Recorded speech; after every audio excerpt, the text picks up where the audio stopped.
ಉದ್ದೇಶಪೂರ್ವಕವಾಗಿ ಯಾರೂ ಆ ಥರ ಮಾತಾಡಲ್ಲ ಮೇಡಮ್. ನಾನು ಹಿಂಗೇನಾರ ಚಾಕಿಟ್ಟು ಏನೋ ಒಂದು ಮಾತು ರೆಕಾರ್ಡ್ ಅವ್ರು ಏನೇ ಸ್ಕ್ರೀನ್ಶಾಟ್ ತೆಗೆದ್ರು ನನ್ನ ಮೊಬೈಲ್ ಲಾಕಿಲ್ಲ ಮೇಡಮ್. ಅವ್ರು ಏನು ಬೇಕಾದರೂ ಮಾಡ್ಕೋಬೋದು. ನನ್ನ ಮೊಬೈಲ್ ಇವಾಗ ರೀಸೆಂಟಾಗಿ ಒಂದು 2 ತಿಂಗಳಿಂದ ಲಾಕಿಟ್ಟೋದು. ಪ್ರತಿಯೊಂದು ಪಕ್ಕ ಪ್ಲ್ಯಾನ್ ಮಾಡಿದ್ದಾರೆ. ಹಂಗೆಲ್ಲ ನಾನು ಪ್ಲ್ಯಾನ್ ಮಾಡೋದಾಗಿದ್ರೆ ಬೇಜಾನ್ ಸಿಕ್ಕಾಬಟ್ಟೆ ಅವ್ರು ಏನೋ ಯಾರ್ಯಾರ ಬಗ್ಗೆನೋ ಮಾತಾಡಿದ್ದಾರೆ, ಅದೆಲ್ಲ ಮಾಡ್ಬೋದಿತ್ತು. ಬಟ್ ಲಾಕೇ ಇಲ್ಲ ನನಗೆ. ಯಾಕೆಂದರೆ ನಾನು ಒಂದು ಶೋಗೆ ಹೋಗ್ಬೇಕಾದ್ರೆ ಜೊತೆಲಿ ಬಂದಾಗ ನಾನು ಒಂದು ಸ್ಟೇಜ್ ಹೋಗೋದಾಗ ಲೇಡೀಸ್ನ ಕಾರಲ್ಲೇ ಕೂರಿಸೋಯ್ತು, ನಾನು ಮೊಬೈಲು ಅಲ್ಲೇ ಬಿಟ್ಟೋಗಿರ್ತೀನಿ. ಏನು ಬೇಕಾದ್ರೂ ಅದು ಐಡಿಯಾ ಕೊಟ್ಟೋದೆ ಅವರು, ನನಗೇನು ಗೊತ್ತಿಲ್ಲ. ಅವರೇ ಹೇಳಿದ್ದಾರೆ ಹಿಂಗೆಲ್ಲ ಮೆಸೇಜ್ ಮಾಡಿ ಸ್ಕ್ರೀನ್ಶಾಟ್ ತಗೊಂಡು ಕಳಿಸ್, ಇದೆಲ್ಲ ಮಾಡಿದ್ದಾರೆ. ಯಾವುದು ಮೇಡಮ್? ಆಡಿಯೋ ನಾನು ಬಿಟ್ಟಿರಲಿಲ್ಲ. ಅದು ನನ್ನ ಬಗ್ಗೆ ಇಲ್ಲ, ಕೇಳಿ ನೋಡಿ. ಅವರು ಪ್ರತಿಯೊಂದು ಆಡಿಯೋ ಬಿಟ್ಟಿದ್ದಾರೆ. ಓಕೆನಾ? ನಾನು ಯಾರ್ದು ಮೇಡಮ್? ಅಪ್ಪಣ್ಣವ್ರದ್ದು. ಅಪ್ಪಣ್ಣವ್ರದ್ದು ಮಾತಾಡಿರೋದು 1 ವರ್ಷ. ಆ್ಯಕ್ಚುಲಿ ಅವ್ರದ್ದು ಹೇಳಿರೋ ತಪ್ಪಾಗುತ್ತೆ. ಇವರು ಇಬ್ಬರು ಮಧ್ಯನೂ ತಂದಿಟ್ಟಿದ್ದಾರೆ. ನಿನಗೆ ಸೇಫ್ಟಿ ಬೇಕಾಗುತ್ತೆ ಅಂತ ನನಗೂ ಕೊಟ್ಟಿದ್ದಾರೆ. ಅವ್ರ ವೀಡಿಯೋನ ಅಪ್ಪಣ್ಣವ್ರಿಗೂ ಕಳಿಸಿದ್ದಾರೆ. ನನಗೆ ನನ್ನ ವೀಡಿಯೋ ಮಾಡ್ಬಿಟ್ಟು ಅಪ್ಪಣ್ಣ ಮನು ಉಲ್ಟಾ ಹೊಡಿಬೋದು, ಇದು ನೀನು ಇಟ್ಕೊ ಅಂತ ಅವರಿಗೂ ಸೇಫ್ಟಿಯಾಗಿ ಇಟ್ಟಿದ್ದಾರೆ. ನಾನು ನೋಡಿದ್ದೀನಿ ಮೊಬೈಲಲ್ಲಿ ತೆಗೆದು. ಇನ್ನೊಬ್ಬರು ಕಾಮಿಡಿ ಕಿಲ್ಲರು ಒಂದು ಮೆಸೇಜ್ ಮಾಡಿದ್ದಾರೆ. ಅದು 1-1.5 ತಿಂಗಳಲ್ಲಿ ಒಳಗಡೆ ಹೋಗಿದ್ದಾಗ ಮನೆಗೆ ಒಳ್ಳೆ ಟೈಮು, ಬೇಗ ಹೆಣ್ಮಕ್ಳಿದ್ದಾಗ ಬಂದವನು ಅಂದ್ಬಿಟ್ಟು ಬೇಗ ಲಾಕ್ ಮಾಡಿಬಿಟ್ಟು ಪೊಲೀಸರಿಗೆ ಕಂಪ್ಲೇಂಟ್ ಕೊಡು ಅಂತ ಒಬ್ಳು ಮಾಡಿದ್ದಾಳೆ. ಈ ಥರದ್ದೆಲ್ಲ ಒಂದಿಷ್ಟು ನಡೆದಿದೆ ಹಿಂಗಡೆ ಕೂತಂದ್ರೆ. ಗೊತ್ತಿಲ್ಲ ಸರ್, ಏನೋ ಈಗ ನೋಡಿ. ಇಲ್ಲ ಸರ್, ನಾನು ಸರ್ ಸೂಪರ್ ಸ್ಟಾರ್ ಅಲ್ಲ, ಏನೂ ಅಲ್ಲ, ಕಾಮನ್ ಮ್ಯಾನ್. ಗೊತ್ತಿಲ್ಲ ಸರ್, ಕಾಮನ್ ಮ್ಯಾನ್. ಈಗ ಫಸ್ಟ್ನೇ ಸಿನಿಮಾ. ನಾವು ಕೂಡ ಅಂಬೆಗಾಲು ಇಟ್ಕೊಂಡು ಹೋಗ್ಬೇಕು, ದೊಡ್ಡವರ ಆಶೀರ್ವಾದ ತಗೊಂಡು ಬಂದ್ರೆ ಸರ್.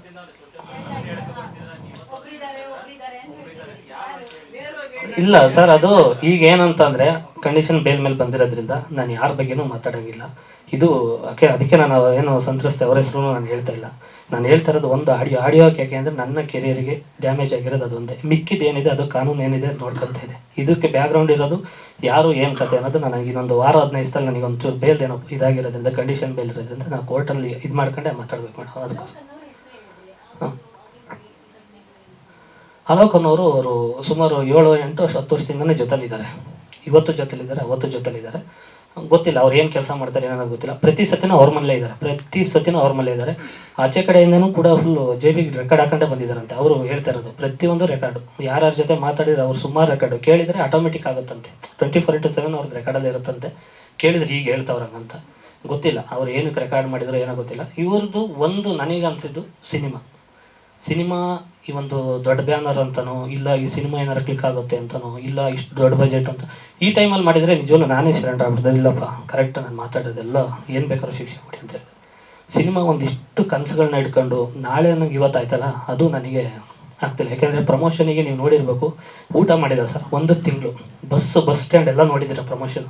ಆ ಪ್ರಮೋಷನ್ನು ಮಾಡಿದ್ದಕ್ಕೆ ಏನಾದರೂ ಹಿಂಗೆ ಆಯ್ತಾ, ಈ ಸಿನಿಮಾ ಏನಾದರೂ ಮುಂದಕ್ಕೆ ಹೋಗ್ಬಿಡುತ್ತಾ ಅನ್ನೋ ಗೊತ್ತಿಲ್ಲ. ನೆಕ್ಸ್ಟ್ ಸಿನಿಮಾ ಮಾತುಕತೆ ಆಗಿರೋದು ನಾನು ಅವ್ರಿಗೆ ಹೇಳಿದ್ದೆ, ಇವರಿಗೆ ಹೇಳಿದ್ದೆ 2ನೇ ಸಿನಿಮಾ ಹಿಂಗೆ ಆಗ್ತಿದೆ, ಒಂದಿಷ್ಟು ಬಜೆಟ್ ಅಂತಲೂ ಇವ್ರ ಬಜೆಟ್ದಲ್ಲೇ ಹೇಳಿದೆ, ಇದು ಎಷ್ಟು ಖರ್ಚಾಗಿದೆ ಅಂತಲೂ ಹೇಳಿದೆ. ಒಂದು 2.25-3 ಕೋಟಿ ಇದು ಬಜೆಟ್ ಇದು. ಇದಾದಮೇಲೆ ನೆಕ್ಸ್ಟ್ ಸಿನಿಮಾದು ಕೂಡ ಯಾರ್ಯಾರು ಗೆಸ್ಟ್ ಅಪಿಯರೆನ್ಸ್ ಇದ್ದಾರೆ ಅನ್ನೋದು ಕೂಡ ಅವ್ರಿಗೆ ಹೇಳಿದ್ದೆ. ಅದು ಮಾತುಕತೆ ಆಗಿತ್ತು. ಇದಕ್ಕೇನಾದರೂ ಮುಂದೆ ಹೋಗ್ಬಿಡ್ತಾನ ಏನು ಕತೆ ಅದು ಗೊತ್ತಿಲ್ಲ. ನಾನು ಬೇರೆ ಹಿಂಗೆ ರೆಕಾರ್ಡ್ ಬಿಡೋದು, ಆಡಿಯೋ ಬಿಡೋ ಬದಲು ನಮ್ಮವ್ರು ಏನಾದರೂ ಒಂದು ಒಳ್ಳೆ ಸಿನಿಮಾ, ಅಪ್ಪ ನೀನು ಇಷ್ಟು ಕೋಟಿದ್ದು ಮಾಡ್ತೀನಿ, ನಾನು ಇಷ್ಟು ಕೋಟಿದ್ದು ಮಾಡ್ತೀನಿ ಬಾ ಅಂದರೆ ನನಗೂ ಖುಷಿ ಆಗೋದು. ಇವ್ರು ಆಡಿಯೋ ಮೂಲಕ ಕಾಂಪಿಟೇಷನ್ ಕೊಡ್ತೀನಿ, ವೀಡಿಯೋ ರೆಕಾರ್ಡ್ ಬಿಟ್ಟು ನಿನ್ನ ಮೇಲೆ ಕೊಡ್ತೀನಿ, ಅದಲ್ಲ. ನಾನು ಕಾಂಪಿಟೇಟರ್ ಕೊಡೋಕ್ಕಲ್ಲ. ನಾನು ಈಗ ಅಂಬೆಗಾಲ ಇಡ್ತಿರೋದು.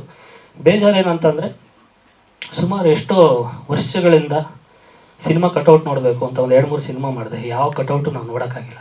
ಈ ಸಿನಿಮಾ ಮೂಲಕ ನಾವು ಒಂದು 50 ಅಡಿ ಎಷ್ಟು ಕಟೌಟ್ ಹಾಕಿದ್ರು.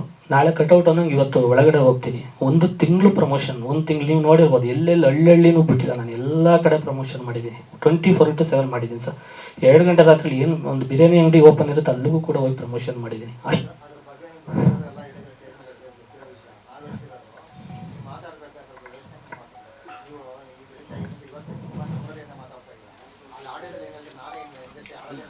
ಅದು ನನಗೆ ಅಸಹ್ಯ ಆಗ್ತಿದೆ ಸರ್. ರೆಕಾರ್ಡ್ ಕೇಳಿದರೆ ನನಗೆ ಅನಿಸುತ್ತೆ, ಇಷ್ಟೊಂದು ಈ ಥರದ್ದೆಲ್ಲ ನನಗೆ ಅಷ್ಟು ಪ್ರಜ್ಞೆ ಇದ್ದಿದ್ರೆ ನಾನು ನಿಜವಲ್ಲೂ ಡಿಲೀಟ್ ಮಾಡಿಸಿದೆ ಸರ್. ಡಿಲೀಟ್ ಮಾಡಿಸಿದೆ ನಾನು. ಹಾಗೆಲ್ಲ ಇದ್ದಿದ್ರೆ ನಾನು ನಿಜವಲ್ಲೂ 100% ಡಿಲೀಟ್ ಮಾಡಿಸ್ತೀನಿ, ಮಾತಾಡಿದ್ದೆ ಆಗಿದ್ದಿದ್ರೆ. ಇಷ್ಟೆಲ್ಲ ನನಗೆ ಒಳಗಡೆ ಲಾಕ್ ಮಾಡಿ ಆಚೆ ಕಡೆ ಬಂದು ನಾನು ಏನಾದರೂ ಸ್ಟೇಟ್ಮೆಂಟ್ ಕೊಟ್ಟಿದ್ರೆ ಸಿನಿಮಾ ಉಳಿಯೋದೇನೋ ಗೊತ್ತಿಲ್ಲ. ಬಟ್ ಒಳಗಡೆ ಹೋದ್ಮೇಲೆ ಇನ್ನೂ ಬೇರೆ ಒಂದೊಂದು ನ್ಯೂಸ್ಗಳು ಬರ್ತಾ ಇರೋ, ಯಾರಾದರೂ ಬಂದಾಗ ಜೈಲಿಗೆ ಒಳಗಡೆ ಬಂದಾಗ, ಹೊಸ ಕೈದಿಗಳು ಯಾರಾದ್ರು ಬಂದಾಗ ಹೇಳೋರು, ಹಿಂಗೆ ಹೊರಗಡೆ ಹಿಂಗಾಗಿದೆ, ಬ್ಯಾನ್ ಆಗಿದೆಯಂತೆ, ಹಿಂಗಾಗಿದೆ, ಪ್ರತಿಭಟನೆ ಮಾಡ್ತಾವ್ರೆ ಅಂದಾಗ ಸಿಕ್ಕಾಬಟ್ಟೆ ಭಯ ಆಯಿತು. ಏನಪ್ಪ ಇಷ್ಟೊಂದು ಹಿಂಗೆ ಆಗೋಯ್ತಲ್ಲ ಅಂತ. ಬಟ್ ಆದರೂ ಅವ್ರು ಬಿಡ್ತಾನೆ ಇಲ್ಲ. 3ನೇ ವಾರ ಸಿನಿಮಾ ಹೋಗಿದೆ. ನೀವೇ ಎಲ್ಲರೂ ಸಪೋರ್ಟ್ ಮಾಡೋ ಎಲ್ಲರೂ ಸಿನಿಮಾನು 3ನೇ ವಾರಕ್ಕೆ ಹೋಗ್ತಿತ್ತು ಇಲ್ವೋ ಗೊತ್ತಿಲ್ಲ. ದೊಡ್ಡವರು ಆಶೀರ್ವಾದ ಮತ್ತು ಅವ್ರು ರಿಯಾಕ್ಟ್ ಮಾಡಿದ್ರೆ ಸಿನಿಮಾ ಒಂದೇ ವಾರಕ್ಕಲ್ಲ 2 ದಿವಸಕ್ಕೂ ನಿಲ್ಲಿಸೋರು. ಯಾರೂ ರಿಯಾಕ್ಟ್ ಮಾಡದೆ ಎಲ್ಲರೂ ಸಿನಿಮಾ ಟೈಮಲ್ಲಿ ಬಂದಿರೋದ್ರಿಂದ ಎಲ್ಲರೂ ಸಮಾಧಾನದಿಂದ ಸಪೋರ್ಟ್ ಮಾಡಿದ್ರು. ನಿಮ್ಮ ಕುಟುಂಬಕ್ಕೊಂದು ಪರಿಪೂರ್ಣ ಯೂಟ್ಯೂಬ್ ಚಾನಲ್. ಇಂಟ್ರೆಸ್ಟಿಂಗ್ ಮತ್ತು ಇನ್ಫಾರ್ಮೇಟಿವ್ ವಿಡಿಯೋಗಳನ್ನು ಮಿಸ್ ಮಾಡ್ಕೋಬೇಡಿ. ಈಗಲೇ ಸಬ್ಸ್ಕ್ರೈಬ್ ಮಾಡಿ.